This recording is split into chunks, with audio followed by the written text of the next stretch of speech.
This is a very simple example. What amendment says that you have by to... the way, he's a lawyer, for those of you that don't know. Just throwing that out there. So. He's going to crush us in any debate about the law. Did you already concede the argument then? Can we just move on? No.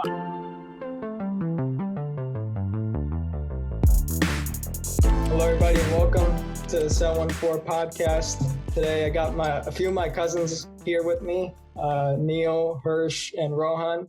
How's it going, guys? Been well. Going good, man. 2020 is just amazing. Happy to be on. What a Happy to be year. on. Yeah. I'm probably the first person to ever say that this whole year. Yeah, it's been a wild year for plenty of reasons, but we're here to talk about the election. Like, what are you guys' thoughts going into it now that, you know, we know that's a week away? Like, what do you guys think? The only thought I have is that we're not going to find out who our president is on election night. Yeah, because of the... That definitely. Which is kind of a first. Mm-hmm. Yeah. Also, I don't It's think... wild. Is like, I like heard about that like in February, that like we weren't going to figure out who our president was. Like, people called this shit like way early on. Mm-hmm. Which is surprising to like now they hint at it in the news. I was kind of surprised about that. Yeah, I thought that was going to happen for sure. Like, they mentioned it when the pandemic kicked off, that if it's going to be mail-in voting, it's going to take so long to count that we're not going to know for like at least a couple of weeks. But then it became like, I'm going to, like Trump said, I'm going to challenge this no matter what. So then it was, okay, now we're not going to find out for a really long time. I know. We just don't know how long. Everything's up in the air. Yeah, because this is the first time it's like early voting, right? Like, where it's almost a month of people being able to vote. So, well, early voting was always a thing, but no one really used it because like we never had any like reservations about it not making it on time and stuff. And well, in person, I don't think was a thing though. In person early voting, like it was all like mail-in absentee ballots was the thing. Yeah, I think you're right. But like now, like they opened up places like months in advance. I think it was like a month and a half, or at least like where I'm at. Like, I think some states did it. California never did it, but I think some states already had that. But now more states expanded it to allow it this year again because it's kind of crazy. Voter turnout's going to be high, which will be nice. I know. I heard that like almost like 60 million people already voted, like 60, 70 million. Yeah, I saw that as well. You guys, I mean, so many states already set records for like voting, early voting. So like, that definitely existed before. But people are, I mean, we're not even close to getting all the votes and we're already setting records. So crazy. Do you think that's going to make an impact though, like on who wins is the amount of people that do early voting? I mean, more that's a voters. Loaded question, dude. Well, like, I think one thing is like, I don't think this is as much of a landslide as people are already making it sound to be. Like, Biden is not as ahead as people think. And so I think the greater voter turnout is great, but to say that that's necessarily going to mean like that one party is going to win over the other, I don't think, or one candidate is going to win over the other. I don't think that's true. Like, I don't think these polls are reliable. They weren't last time around. I don't think they are. Yeah, I know. Like last time, like Hillary was all like winning in every polls, and then nobody expected except Raj. I know he's saying that. Yeah, my brother is very, very pro-Trump in our house, and nobody else was like adamant about it actually playing out. And he was like, "Yo, bet money that Trump becomes president." He called that like months before the election. My parents were like, "No chance, no chance." And then like I get a text like the day after election, it's like, "You owe me some money, bro." We're like, and so you never know what's gonna happen at that point. And I mean, populist vote is one thing, but then like the way it's all structured with, the individual states, swing states, and kind of the electoral college, it's hard to tell. The swing states, huh? You guys are pretty red, right? Oh, Texas? No, Virginia. I know Texas is red. Shit. I think I'm not even sure about Virginia. I think it's It's pretty close. It's very. I think in Virginia it's very close. The last time I checked. Promising. I know the 4 swing states that are vote, or there's 5, I believe, that we're focused on this year is Florida, Michigan, Wisconsin, Arizona, and Pennsylvania. I believe are 5. And I don't know anybody that lives in any of those. So I don't know. I wish I could call people and be like, "Hey, do we have your vote? Like, is this going in the right direction?" Yeah. Dude, I've been getting calls from like random, like, I don't know how they found my number or like where this like got registered, but you get texts, I get calls emails all the time. Like, one woman, like, she was like, "Are you with the Democratic Party?" And I was like, "I'd prefer not to stay." And then she just like had like a slew of follow-up questions that kept on coming one after another. And then she's like, until you tell me like all of that, Democratic Party, I'm not letting. She was like, do you want to volunteer? Do you want to, like, we have this location in this area, you can come. And like, I just like entertained the fact, because I was like, how far is she willing to go to like really convince me? Because someone recruited her, like, and so she was like adamant about it. And it was just so entertaining because, like, at first I was just like, "How'd you get my number?" And at that point, it's just data that's public knowledge that it's out there. Numbers So from a lot of places, like whatever's registered with the DMV, like for example, they'll be able to locate your number and just email you. Or like, I get emails, I get text, I get too many texts from all these people, like for all the ballots as well. Crap, oh man! But that's welcome to election season. This is pretty common. I remember going through this like the past couple election cycles, but now this is Shyam and Rohan's first election, right? Like, you guys didn't vote that we can vote. Yeah, it's the first one. Shit. Yeah, this is the first time that I can vote, and also this is the first time I've actually like paid attention and followed everything, just because I was 16 or 17 when before, What? It didn't impact you. Yeah, exactly. I didn't know like kind of how much this matters and stuff. So, yeah, we just like waited until the election results came out, and then it was like, "Oh, this guy's the new guy." Okay, that's it. It wasn't that big of a deal, but now this guy's the new guy. There's more pressure. Yeah, this is I mean, a really intense election. It's the most kind of unusual one we've had.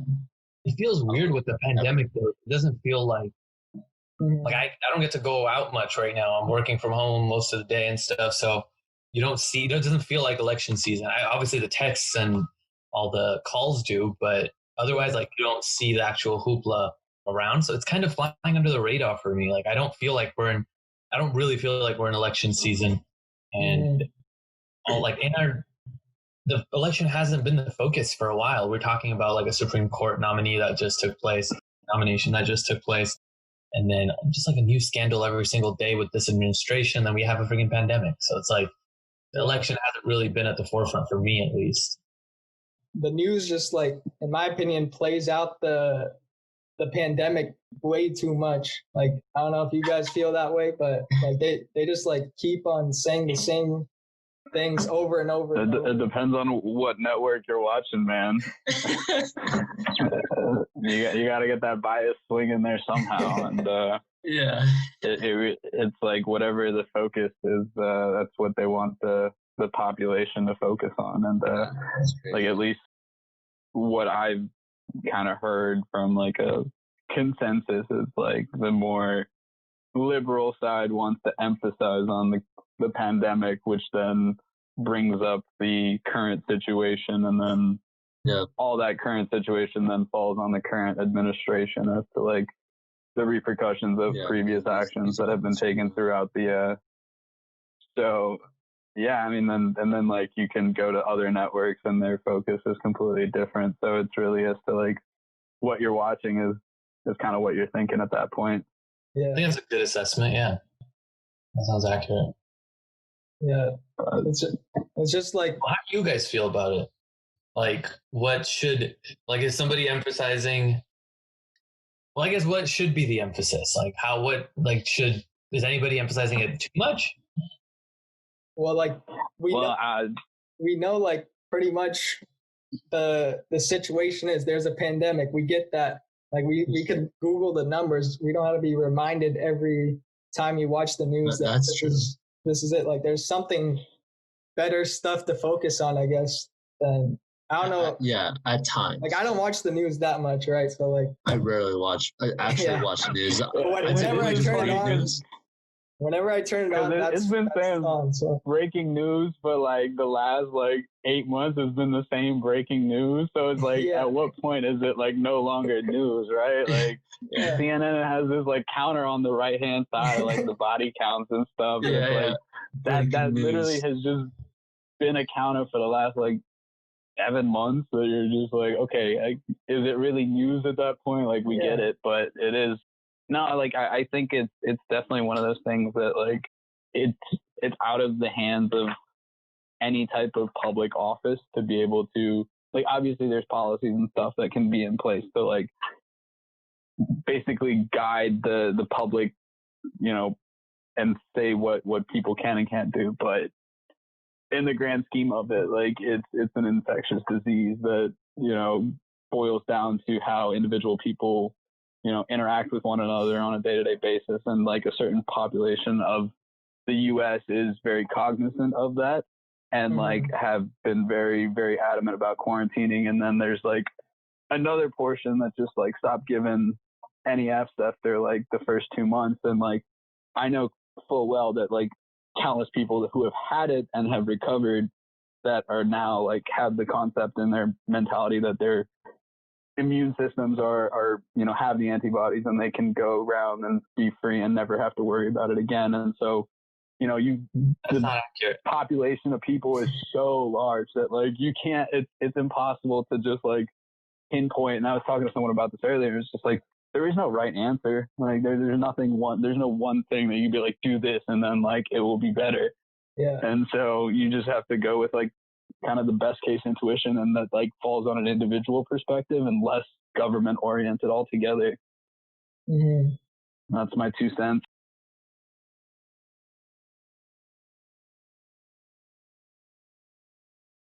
I mean, it depends on how you like, so each person can do whatever they want to do, but I think you should be able to tell people what they can't do during times like this, especially when you can infect other people. What, like go to bars, dude? Go to clubs, nightclubs? Well, yeah, exactly. Don't do those things, right? Like, dude, you're infringing on public freedoms. Then at that point, who are you as a government to tell me I can't do something? Someone who protects the public. I mean, there's no amendment that says that the government can take away my rights to protect what amendment the general consensus. Okay, so here's a very simple example. What amendment says that you have by the way, he's a lawyer, for those of you that don't know. Just throwing that out there. So. He's going to crush us in any debate about the law. Did you already concede the argument then? Can we just move on? No, I mean, I'm curious. Like, do you think it's what's the word? It's like, you know, another word for legal for the government to say that it's 100%. So it depends on how like wise you're being. So, or how practical you're being with the policies. Like, for example, Southern California is pretty red, like, as you guys may know. So like Huntington Beach, for example, sued Orange the government. County in particular, yeah. Orange County in general, yeah. So like specifically Huntington Beach sued the state of California when they issued the stay-at-home orders initially, right? Or like closed the beaches down and stuff. Which was bizarre because they're like, oh, you're infringing my personal freedoms and all this shit, which is like, do you not understand like the repercussions of not imposing those policies? Do you not know how many idiots are out there that don't realize that maybe you shouldn't be going to bars? Maybe you shouldn't be, like, you've seen, like, you look at some of these red states, they're peaking now because they were just like, screw it, we're not even going to try to do this. And the most obvious example we have is look at all the European countries. Like, they did that and they suffered consequences, and a lot of them had to lock down again. I hope we don't have to do that, but like, I don't know how much of it is impact. I mean, whoever wins this election things are going to change. People will take more practical stances because they know they're in the office for 4 years after that. But Trump, man, like, I think I don't think anyone can disagree that he mishandled this like dramatically. I mean, just he has people in his own administration who disagree with him, which is unprecedented. So, and you look around and he's constantly just lying to the public, just lying to the public. And that I think didn't help because obviously politicized the issue and people were believing things that weren't true. Like, I agree that it's not like Rowan and I talk about this all the time. Like we fully understand that it has a very low, death rate and all that stuff. But like, that's not the point here. The point is let's take basic steps. Like it doesn't kill you to wear a damn mask. It's really not that hard. So if people just did some basic stuff, like maybe don't get Rohan's dad in here, bro. We got to have a whole ass conversation about some shit about that, man. There's definitely some views. Yeah, let the viewers know. Like our family views is pretty. Yeah, it's pretty diverse in our political views. We've got Trump supporters. We got on the left. Yeah, the whole right, whole side of the moderates. spectrum. Yeah, I think most of the younger folks in our family tend to fall a little more progressive, but then most of like the older folks tend to fall a little more to the conservative. Yeah, I mean, that goes with really pretty much the whole population. Sure, that's a good point. I think there was definitely some people that were very like more on the Democratic side early on, but then as the presidency has like gone through, I've seen like the morale change of these people to them seeing them like way more, Republican by the end of his term. It was kind of surprising, but like outside of, which is where this isn't Texas, Virginia. Just in general, dude. Like I feel like once he became president, like, and then like he got the chance that he like, did 4 years, and like, you look at it outside of the pandemic, which, that shit would have happened in anyone's presidency. Like that's not like he brought this shit over. Like regardless of who was the best president in the fucking U.S. and like it still would have killed an economy, and like there would have had to be some policies that would have closed down shops for a lot of local businesses and whatnot. But like reopened by now if this was handled properly. Like I think we would have legitimately reopened up proper like guidelines. This would have been behind us. Like there are guidelines. I heard that like George W. Bush, like he read a book that he read that said like what would happen to a country or to the world if a pandemic hit. I forget the book's title, but he read that, and during the presidency, he listed a bunch of guidelines stating like everything to do when what happens, like wearing masks and getting tests, like all of that is stated already before any of this happened. Like a decade ago, he did this. And on that note, I mean, Obama left Trump a full playbook as to what to do. That's what it was. Like he did that first, like Bush did that first, and then Obama also did it, so that he had all of this stuff that to look for, like basically like an outline of what to do. And how much of that did he follow? None of it. I think that's pretty telling. Yeah. So it's like basically what it comes down to this. Do you follow people that are experts in this field and who were prepared for a pandemic and told you that this is going to happen at some point? Or do you believe the guy that's about to lose a presidential election and is constantly involved in scandals, but is swayed by other countries and his investments in other countries? Like, dude, but I think it's an inevitable thing if like Biden does become president. Like markets, at least for the first like quarter of 2021, are taking a hit. Like that's all financial analysis. Like, and it's not even like anything that he's done. It's just like the mental morale of like when people hear Trump, they think economy, and like that sociological like factor of like him not getting reelected. Just like, and because of the fact that like we just had such a like in March a big bear market for like a short period of time, which was historically a very drastic, like in such a short period of time to get such a downward trend. That the concern is that if another trend of a similar nature were to come about, that it's going to be so much drastically worse. That's like, at least from a lot of like an economic standpoint, that people are very worried. Although like, the biggest thing I think with Biden, like I saw it was on like MSNBC or something. It was the tax rate, and it was the difference between the marginal tax rate versus like the effective tax rate, and like people lost their mind because they were so like uneducated and naive to see that like, oh, Texas or California has a 64% tax rate, but little did they like emphasize that that's like on $400,000 plus in income and taxes. So yeah, so it's like so like on that note, like I'm glad you brought that up. Like, yeah, people are so ignorant as to like what exactly is happening a lot of times. That tax rate, so like 50 Cent commented on it. You guys may have heard about that. Yeah. Like, He's like, fuck this shit, I'm gonna move to Canada. 25 cents. He like didn't fully so he is actually a top earner, right? And so he was like, oh, that tax rate, the 62%, whatever he came up with, is like the top 1.2% or something. That's who gets taxed on that rate.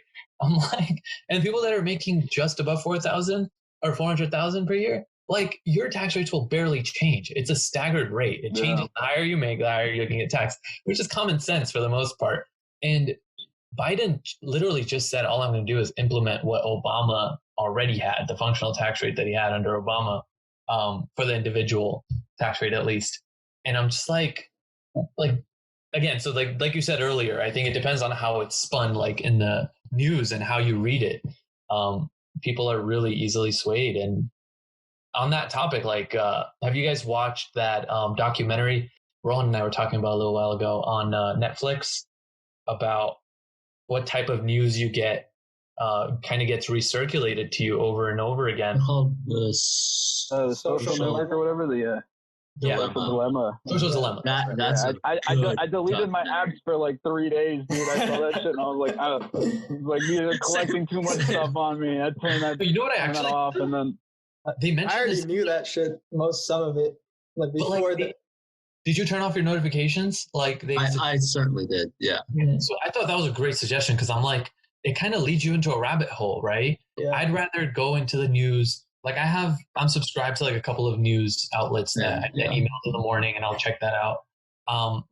But when you click on like a specific tweet or something, for example, now it leads you down to this barrel hole of like, this particular thing is true and it'll convince you that it's true, which I would recommend. Turn off. That is what those apps were created for.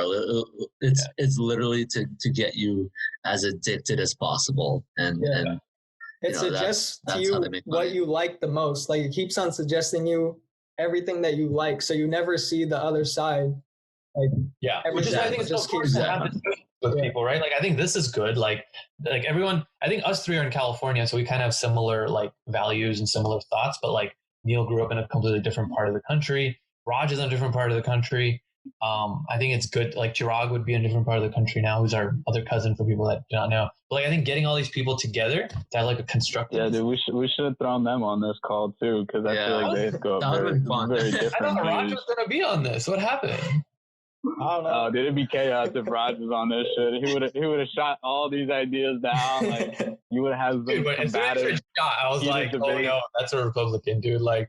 Bro, no, dude, I got like pretty fed up. Like it was just like there were anything that it just shows like how polarized like things are, because like anything that you like do pro Biden or like even remotely like a policy that you can like say, oh, this is like interesting, or like it just like immediately like makes people think like, oh, like you're so pro Democrat that you don't like respect anything that like any conservative values or whatnot. And so they'll be like very polarized. You're a liberal. And then same thing on the other, like I consider myself a centrist, like I really don't think, I think all of us are centrists when you really think about it and really have proper conversations. But well, dude, we're all W-2 employees. That's the big thing, man. I was looking into this and I was like, yo, who gets the biggest benefit? And like the people voting for Trump are, at least from the business standpoint, there's way more value add as a business owner under the Trump administration, like the write-offs from the tax perspective to depreciation to like all these things. And it's just like, basically that's like, the common man ends up paying way more in the share of taxes. On that rate, because you're in the finance world, I think it's a good question for you and Rohan. When you say businesses, like the economics favor Trump in this sense. Anything that's an LLC. You don't even have anything even like small businesses. Like you're talking about like anything that's an yeah, dude. In terms of like the write-offs and like the tax benefits that you get, and I mean it gets more and more higher up. Like the small businesses, yes, like a little, but like it's really the bigger corporations. Anything that's like north of, you know. But do you have any love for those corporations? Like, do you think they're going to like? Are you going to cry for them? Like, do you feel bad for them in any way? Like that's kind of the point here. I mean, the biggest thing is that, like, you know, these corporations have, like, enough influence and power over lobbying and whatnot that, like, you know, they're, you know, basically what they think that is best for the corporation in terms of the long-term development from a financial perspective. They're going to, you know, push that agenda. And, you know, that will essentially be at the sacrifice of, you know, the lower class individuals at that point because they don't have that say. And so, you know, I hate to kind of like, money rules all these things, but like you look at it from the perspective of Trump's the business guy, like he's on the same team as all of these large corporations, and if that's where, you know, the entire party really stands, that it's really everyone who's like, and I look at it from the standpoint of who's a W-2 employee versus who's the heads of these corporations, and that's the biggest like wealth gap right there. But I'll say so even if you're a high pay, the whole point is to change our values in that regard, right? Like, how can we keep the benefits that corporations provide us? Let's be honest, like they employ a ton of people and keep our economy boosting really well. But how do we find that? How do we keep the benefits of that while also somehow negating the cons, right? How do we help the lower class actually? You know, there's got to be, we need to start shifting and finding results, right? I think just doing, in fact, when Trump says, you know, let's make America great again, you can tell he wants to move backwards. He wants to go into a time when things were worse in the 70s, 80s. So you got to get rid of the income tax. You get rid of the income tax, dude. That's just like government taking money out of our pockets. Like if only corporations paid income tax, and there were no such things as tax havens and tax shelters, shell companies, and depreciation and all this stuff, the normal person doesn't need a $7.50 or like a $15 minimum wage.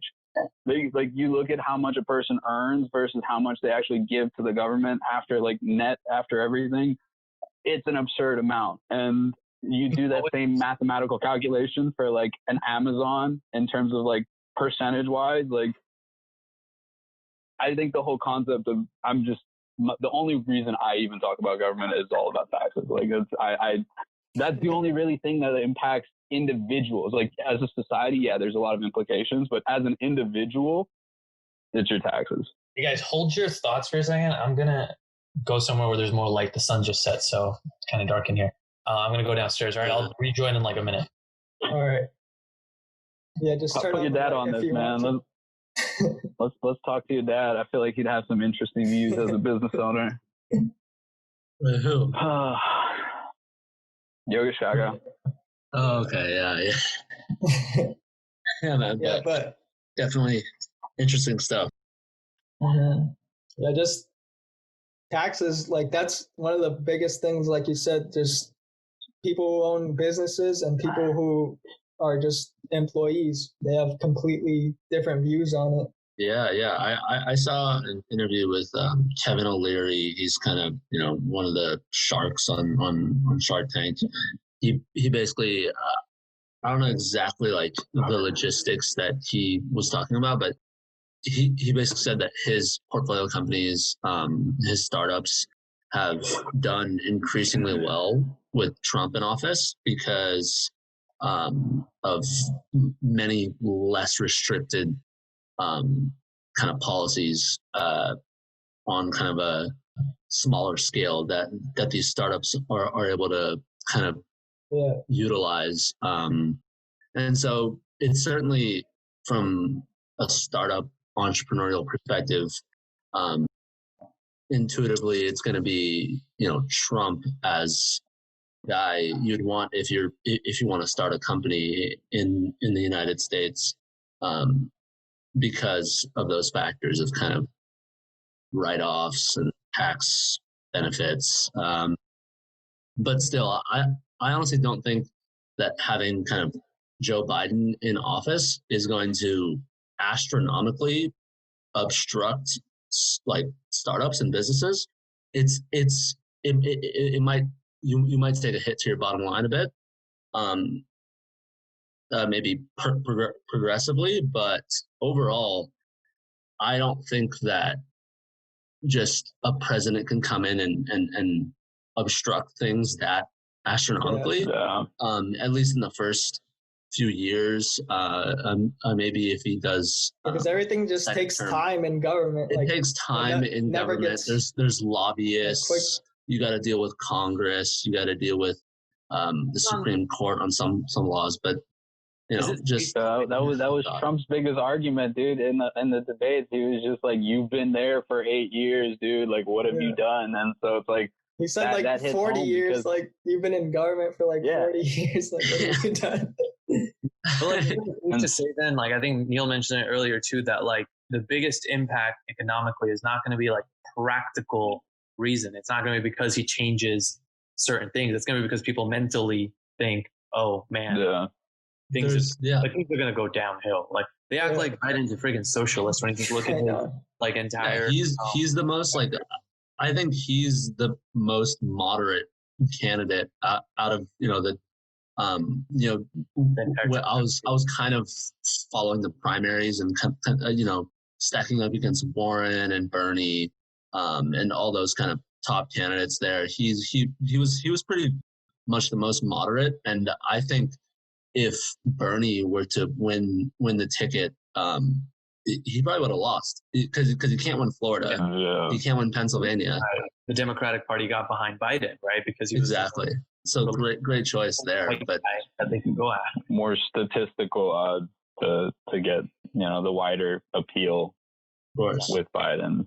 And on that note, like when you mentioned earlier that a lot of guys turned more like or warmed up to Trump somehow. I saw it go the other way, and that's such a good like indicator of how where you live has such a big impact on how you see things. Because I went to law school with a couple of people who were Trump supporters, and they voted for him in the first election cycle, and we're still friends right now. I remember getting to lots of like heated arguments with them. We were attorneys, or to be attorneys at that time, so we were like getting into it and stuff. A lot of times the arguments would just end in them saying like, "Look, you just got to agree to disagree," like. Or that this is just what I believe, like, and it would have to end. I'll be like, all right, cool, we're done.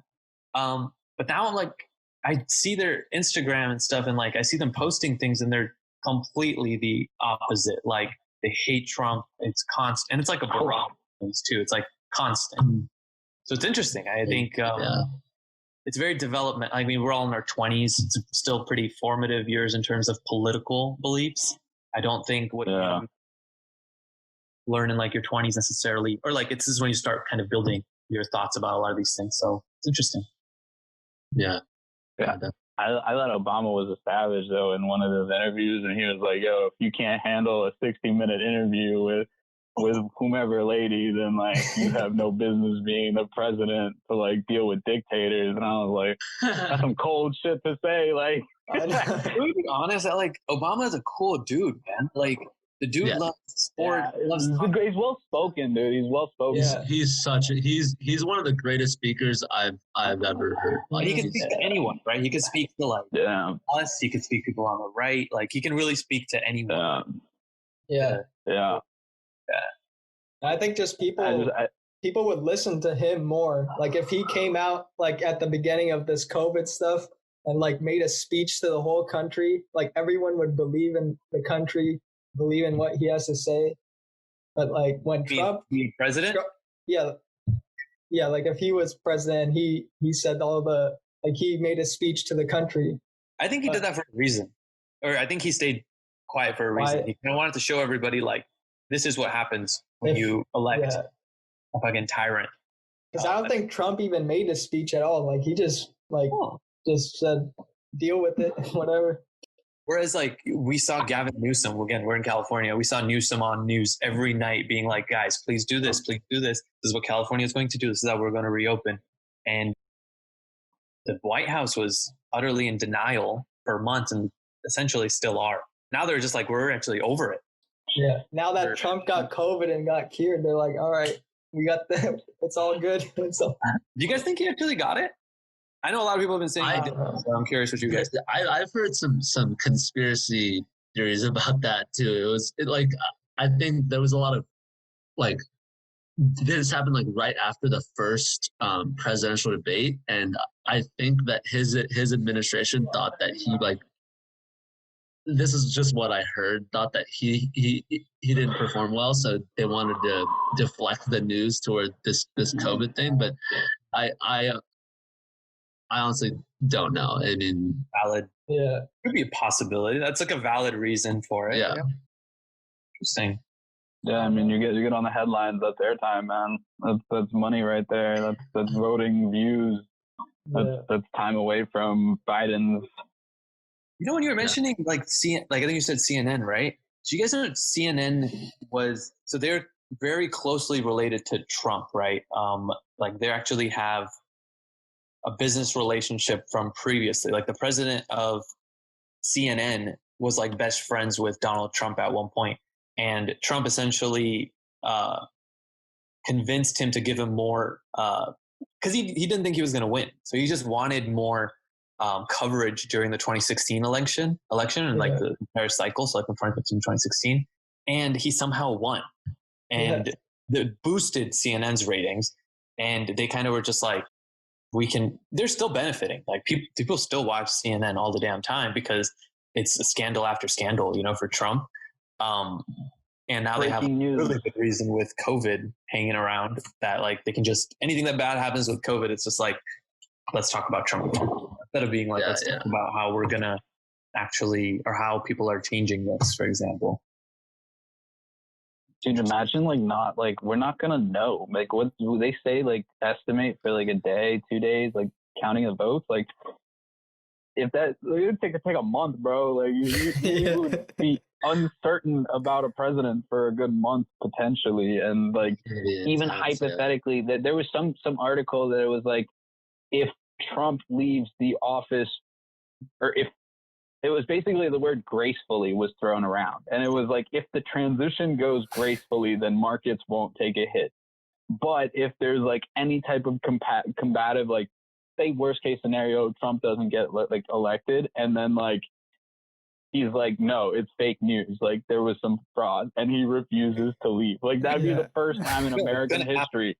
He's already told us he's going to do this. It's going to happen. Yeah. He's already told us. Yeah. Well, so what's really interesting, so I'll give you guys a little bit of scoop like on the whole political science aspect. What happens it's never happened before, but say you don't get all the votes counted by a particular deadline, the representatives in the electoral college just decide themselves who they're going to vote for. So like, imagine how that's going to play out. And like, it could get messy again with the electoral college. And if that happens and say Trump somehow narrowly wins or something, there's going to, or like whoever wins, going to be riots. It's going to be wild. It's going to be very unpredictable. And I'm worried. Like, I'm worried because this guy's not going to leave the office. He already said it.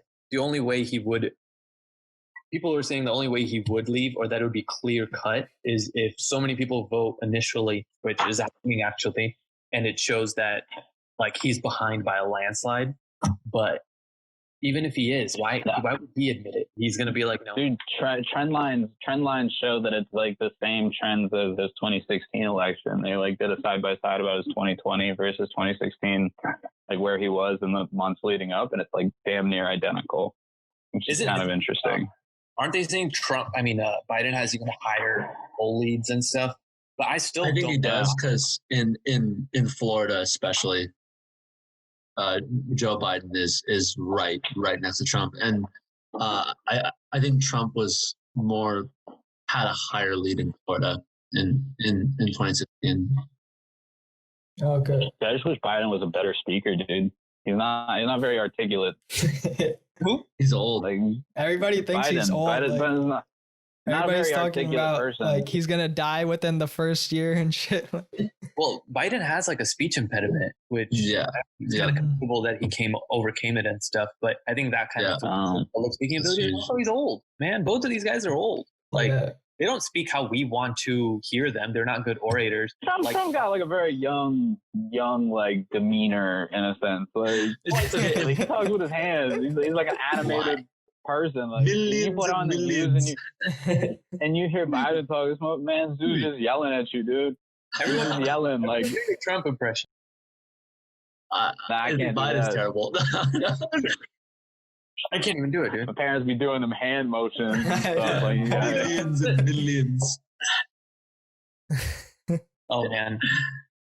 Honestly, they say like people that talk with their hands are like when they, I don't know if this is like applicable, but it's like when you do talk with your hand, you're super animated about it. It's like you're speaking more from like like you at least think what you're saying is correct. Like it might not be correct, but like you yourself believe that like what you're saying is like real. You know how people say Trump is like evil and stuff? Like a lot of people on the left will say that like he is a horrible person, all that stuff. I just think he's stupid. Like I really do think he has convinced himself that he's always right. He's like a pathological liar. So whatever comes out of his mouth to him is true. And you're just like, I watched that documentary, dude. I don't know if you've seen this, but it was like on Netflix of like Trump's like inner working or like how he got to where he got to. And it's like goes all the way back to like his first wife and like all this stuff. It was pretty insightful. It's like, you know, all the story about like the bank loans, bankruptcy, like, you know, the Taj and like Atlantic City and stuff. And then they have like all these people that like had firsthand deals working with them. And they're like, oh yeah, he's a sociopath. Like this guy like doesn't know shit from wrong or right. Like his business is filed for bankruptcy. So many like I know what you're talking about. It's called dirty money. Yeah, I think so. Yeah, one of the episodes was on him, and so he filed for bankruptcy. Like, and he hasn't repaid so many people. And what saved him was The Apprentice, which was produced by the guy that owns CNN. Damn. Which is what I was trying to tell you. Like, there was like a bit of a link there. Oh, and then it's basically like CNN created a monster and then it got out of their hands. And now they're like, what the hell do we do? Pandora's box, boy. So it's so fascinating to me. But yeah. Man. Yo, that's funny. He's always like, yo, where's your tax returns? And it'd be like, it's coming very soon. Very soon. It's right around the corner. Coming soon. FedEx, first day, like, 1 day shipping. We're like, bro, you've been. It's all there. Dude, I owe money to Deutsche. I saw this $750. It was like $750, and I was like, that $750 was probably just because some tax accountant fucked up and didn't like call that a deductible too. Like there was, you look at it, there was like all these depreciation for like haircuts and business expenses, and I think the most, and I saw something pretty recently, dude. It was like it was basically making the argument that like he never really got disconnected from his businesses, and that he goes to vacation at his own properties, and like he basically charges the U.S. government and the Secret Service for each of those hotel room rates and shit that like the Secret Service stays in. It's like $650 a night per room, and that's like, I think it netted out to be like close to $1 million just in like cash flow. The taxpayer money is then paid for him to stay at his own hotel. Exactly. I was like, well, crazy. That's like such a, how's that not blatant corruption, right? Like this guy is, and this is just the tip of the iceberg. Like what he's doing with leaders abroad, oh my God, like we would lose our minds. He's making millions of dollars, or hypothetically planning to make millions of dollars in the future based on his connections that he made through the presidency and the favors that he's doing right now. Yeah, shit that we don't even know yet. Russia.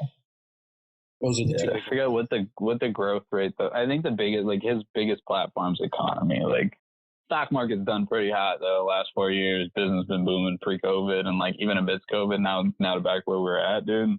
Mm-hmm. Finance has been like all the Wall Streets and like hedge funds have been killing it. Like all those banks killed it that past few years.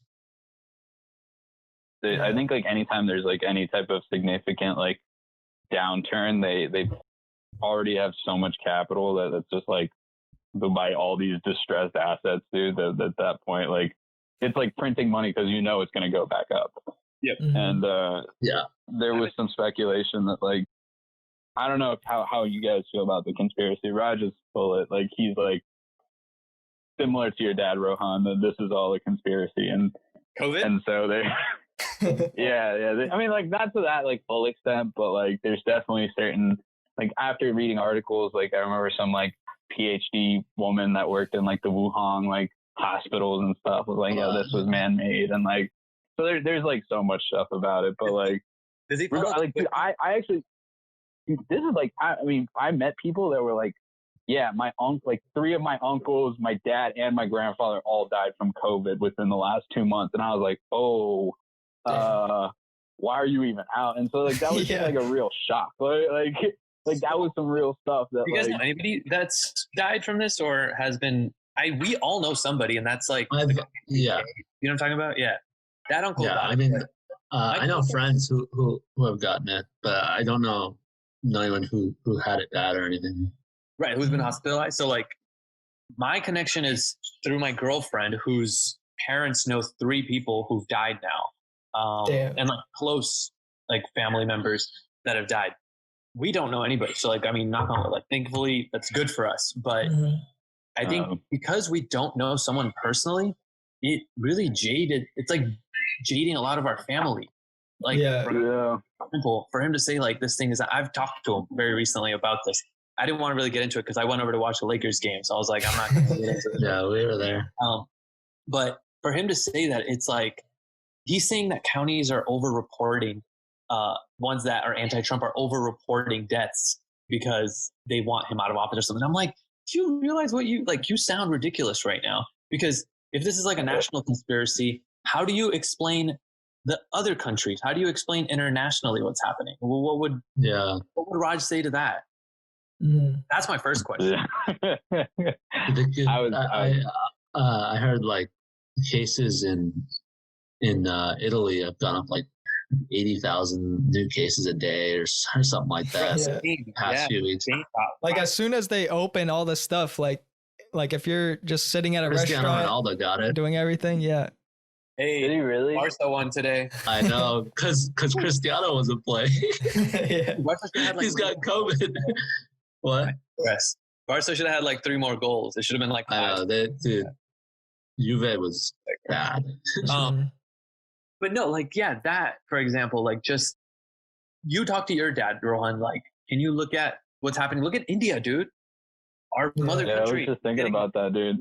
India's like wilding right now. Like, people die. And, like, so my parents made the argument that they were like, they've been so strict there, yet so many people have still died. And, like, I mean, to kind of put it into perspective, like, cops wouldn't like let you go outside. Like, you would have, there's like strict like 30-minute windows where they let like public in small quantities like be outdoors, and like if not, like you're getting hitting people. Like, you're getting whipped. Actually beat. Talk about police brutality, bro. That was like police brutality sponsored. That was sponsored police brutality. Like the government gave full go ahead, like, fuck these people up if they come outside. And yet still with that, like, people have still like died at astronomical rates in that country. And like, given the population's like 5 times the size of America, and like, you know, the sanitation and all that all has to be taken into account, but we still have more. Still, like, just let that process. How does that happen too? How do we have more dead than India, which is literally 5 times our population and less than half our size, and they've somehow managed to keep deaths less than us? Yeah. I don't know if that got a lot of questions. I need answers too. Yeah, dude. Dude, I tried like whipping out some statistics for him, but like he had some like counter statistics that like he was like ready to. You got to fact check those. I know. There was some AI that my buddy was working with that like literally like as these debates were going on that like they would have like Google searches running to fact check, and like simultaneously within seconds it'd be able to tell you whether or not what they're saying is accurate, and it's like real time.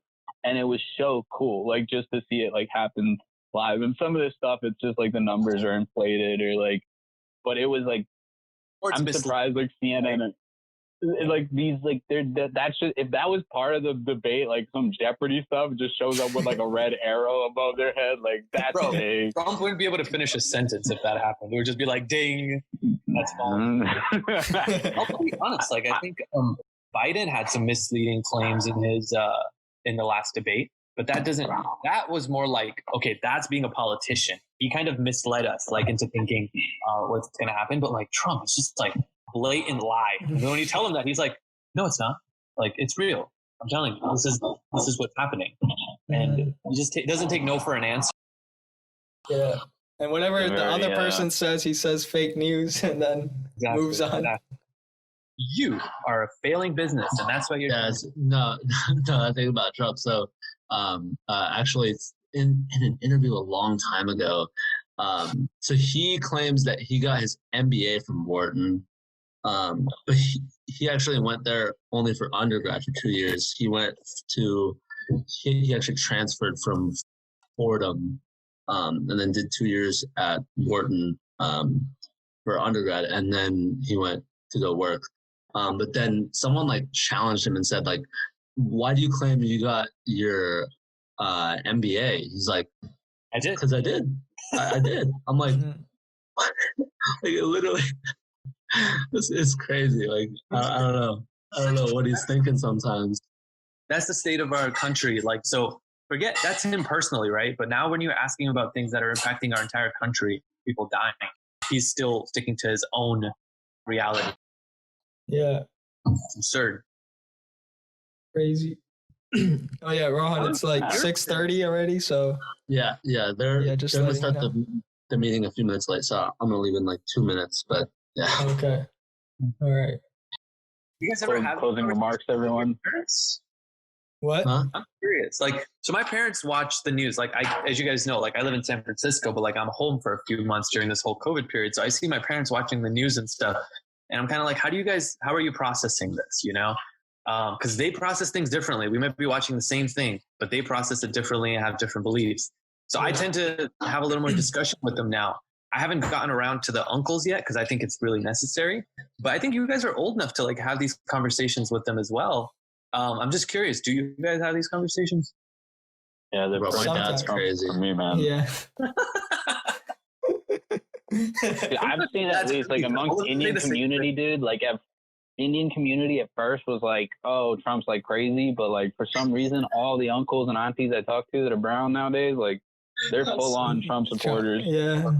And it's like, I think it's mainly because of the businesses, like the small business vibe, like, and I think there's like so much stigma about like politics and like government in general that like people just say anything, whereas like he's more of a business person, less of a politician. So that whole concept then seems to like trickle through the mindset. Yeah. Do you guys think it's like, because I think this has been a great discussion. I think everyone has really good like insight on this. Do you guys ever feel the need to like have that like a little bit of questioning or a little bit of a discussion to be like, maybe you're not fully informed about this topic? Yeah, it's important because if you don't have like conflicting ideas, then you're not willing to like learn more about it. You could just keep on confirming to yourself like this is okay, like this is true and real, and you won't really learn anything else. You know. I mean, like I've had political discussions, but they just kind of it's hard.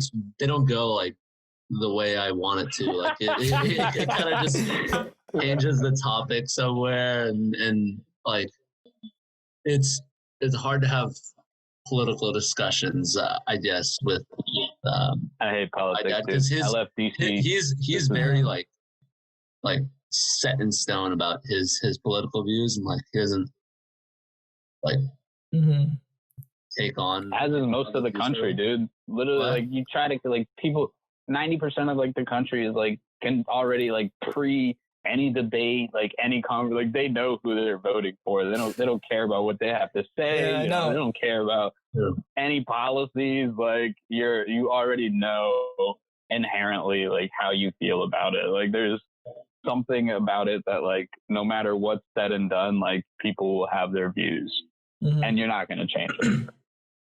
Yeah, it's beginning. Like I feel that people have gotten like way more opinionated and only focused on their opinions like now more than ever.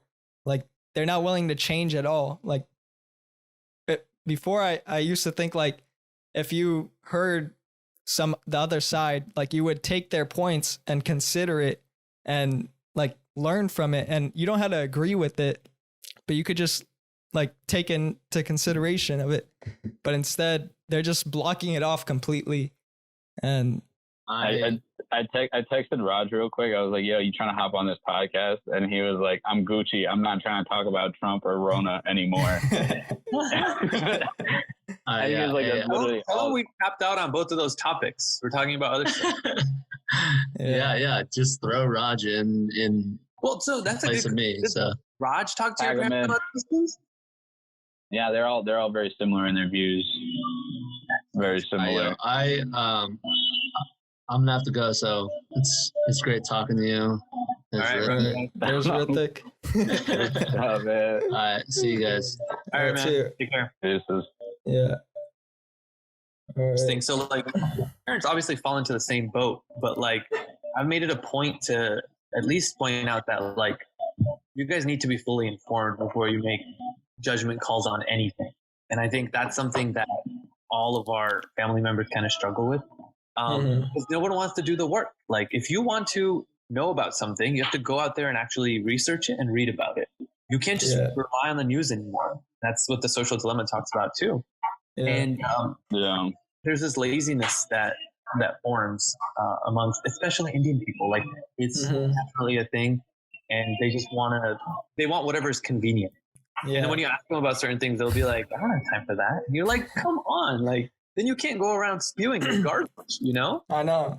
Because I think social media like spoiled us, like in the fact that everything's quick now. Like all the information, headlines, you just read it and then like you just believe whatever it says.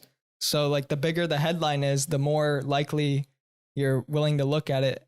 And most people aren't willing to like read into it, like read the article really in full detail. Because like you said, they're just saying like, I don't have time. And they move on.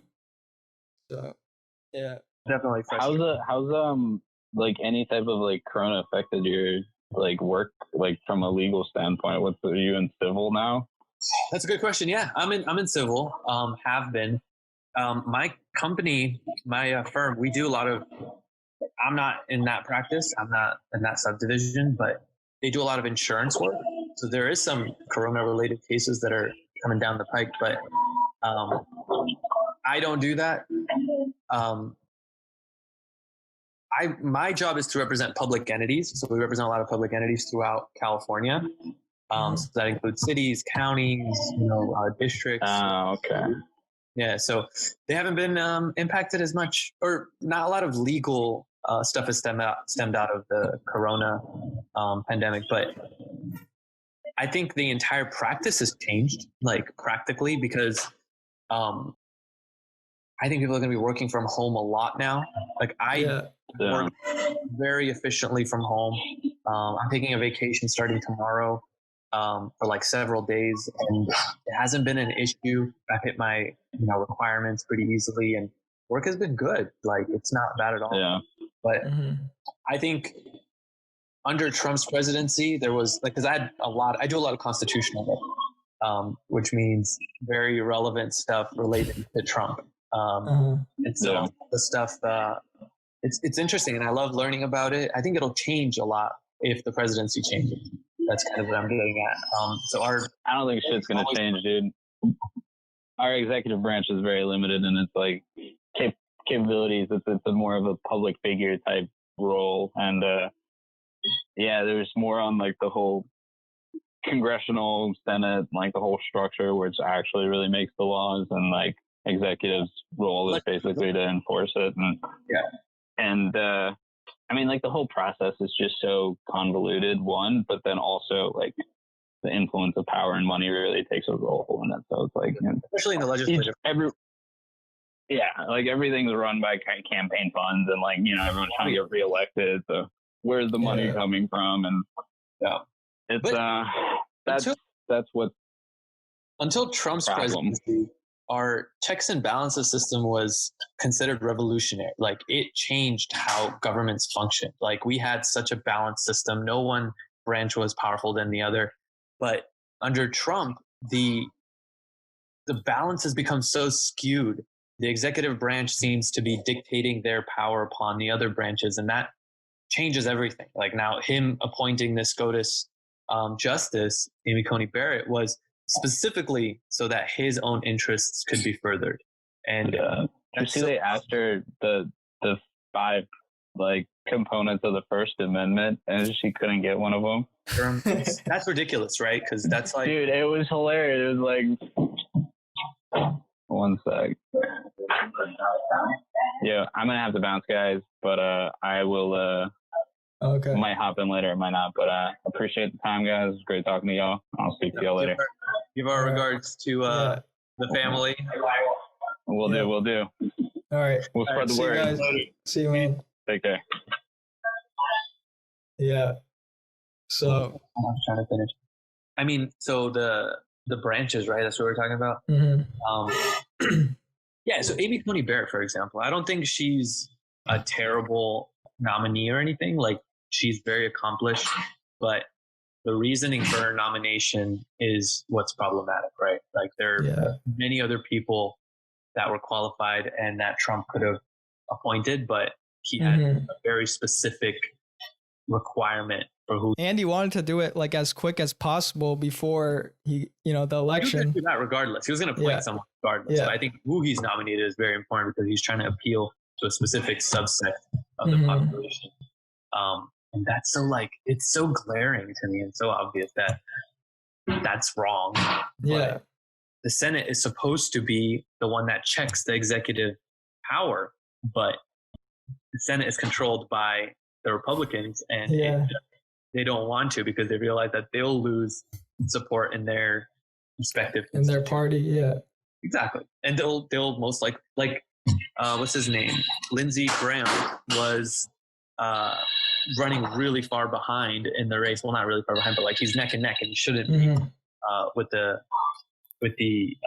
nominee in his state. And it's just like, how are we not seeing what he's doing here? Because he's talked a lot of trash about Trump in the past, especially like, in 2016 when he was running and stuff. And now he's flipped. And that, to me, is like a bad politician and a clear, like, corrupt politician. There's a lot of them on the Republican side. It's unreal. Yeah. Like my AP US government teacher, like she told the whole class, like, never trust any politician. Like, don't even give them anything. I should preface by saying, like, all my thoughts and beliefs that I'm stating here are my own and not my firm's, or any of my representatives. It's solely mine. Like, I've always considered, like, I think I've always wanted to affect change at a broader level. That's why I went into law in the first place. And I think being a senator is such a great way of affecting change at a broader level. Unfortunately, just the current state of affairs leave a lot to be desired. And it's kind of unfortunate because I think it just happens to be the case. Some of the Democratic senators are actually quite, they have quite a bit of integrity. You can tell just by their record and how they've performed their politics over the past few years, at least. Yeah. There are a few that are not. I'm not going to go into who and who, but on the Republican side, it's just like everybody's a mess. How it looks to me. Yeah, it's just crazy. But you want to wrap it up here? Yeah, man. Sounds good. Yeah. I mean, this was a really fun conversation with everyone, Right on. Yeah. Yeah, I'm glad we could do this. It's good. Yeah, we'll do it another time again soon too. Maybe like discuss other stuff besides politics next time. Yeah, totally. I mean, we got billions of topics to talk about. Something you haven't talked about yet on your podcast. We'll do something like that. Yeah, for sure. All right. Thank you for coming on. Like, I know you're busy, so like, thanks for making the time. Yeah. And thank you everyone for listening. And we'll talk to you guys later.